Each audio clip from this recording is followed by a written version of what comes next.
Hi, my name is Mario Panicucci, and this is Health and Wellness Journal Week 2. And our questions for this week were we had to answer the Part Q and U questionnaire. And the first question was, has your doctor ever said that you have a heart condition and that you should only do physical activity recommended by a doctor? And my answer was no. And do I feel pain in my chest when I do physical activity? And of course, no. In the past month, have you had chest pain when you were not doing physical activity? And that was no also. Do you lose your balance because of dizziness, or do you ever lose consciousness? And no, I've never done that. Do you have a bone or joint problem, for example, back, knee, or hip, that could be made worse by changing your physical activity? At this moment, it's been no, because I used to have an issue with my knee, which I did heal it.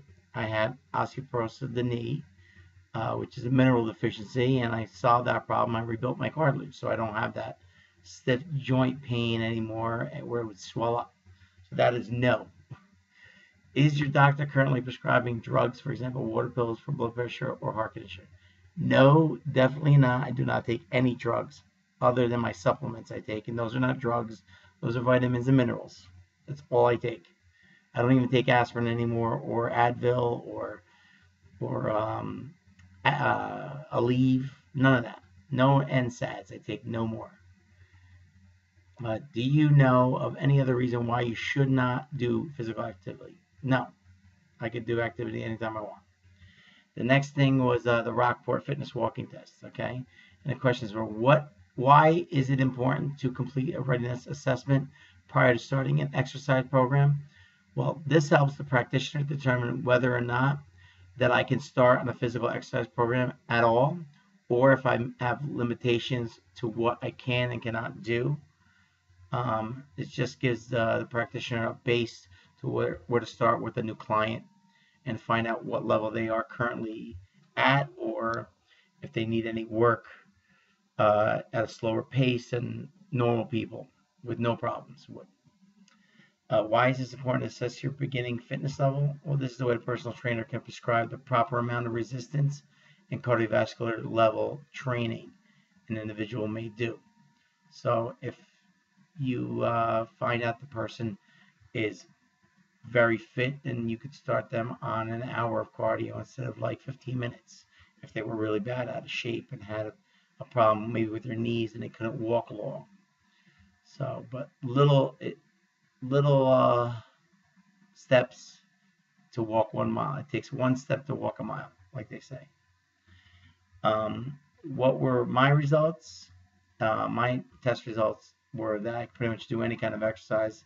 It did say to start slowly and work my way up, to also get my blood pressure checked, which I recently had it checked, and it was a nice low 105/80, which I don't have high blood pressure. I've never had. How did your results compare to other individuals within your age range? Well, my age range is 44, and while I walk a mile on my treadmill at 4.5 miles an hour, and it takes about 12 to 13 minutes. Depends if I speed it up a little bit and walk faster.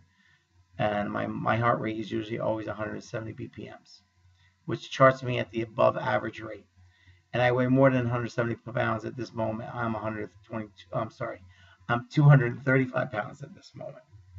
So I guess it's not accurate for my weight, but my age range it is. I'm above average. Was I happy with these results? Yes, I am happy, because I believe I am above average, because I've seen average people and I'm way above them.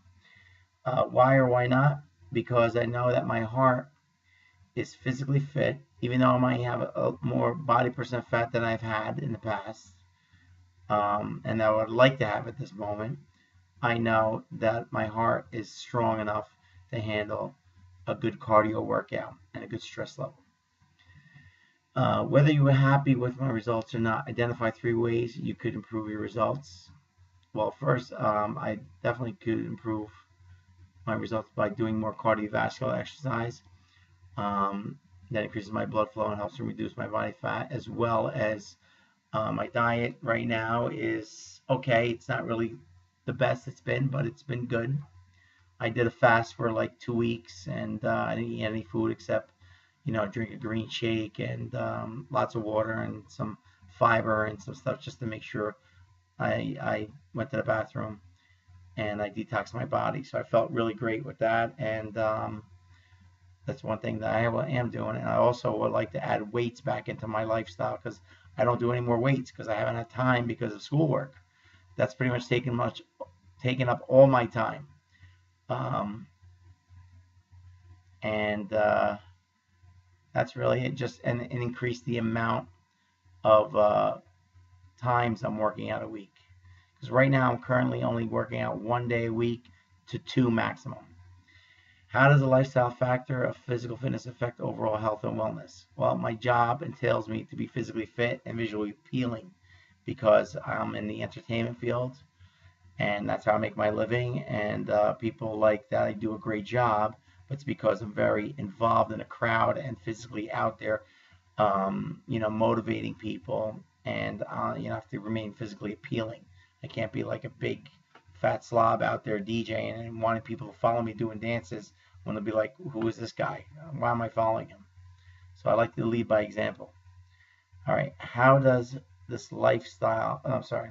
How do these results relate back to your physical wellness results from week one? Well, in week one, I needed to incorporate meditation as my part of my daily routine in order to calm myself down and be less stressed out. And I really haven't gotten a chance to do that at all. So I need to still do that. This week, I'm adding more cardiovascular time to my schedule that I've been doing for last year. It really has only been once a week to twice maximum. Once a week, I teach 4 classes to the elderly and to the mentally handicapped, I guess. I teach 2 hours 1 day a week. So it's like 2 hours of fitness I do in 1 day. It's 120 minutes, but in 1 day. So it really doesn't get you much benefit unless you do it 2 to 3 times a week at least. Which other dimensions of wellness does physical wellness affect and how? It also affects us mentally and spiritually. If we do not feel good about ourselves, then we cannot make others feel good about themselves, and we cannot help others achieve their goals either. If we are depressed about our physical appearance or physical wellness, how are we supposed to motivate or help anyone? So that was my journal for this week. Thank you, Professor, and looking forward to talking to you next week. God bless.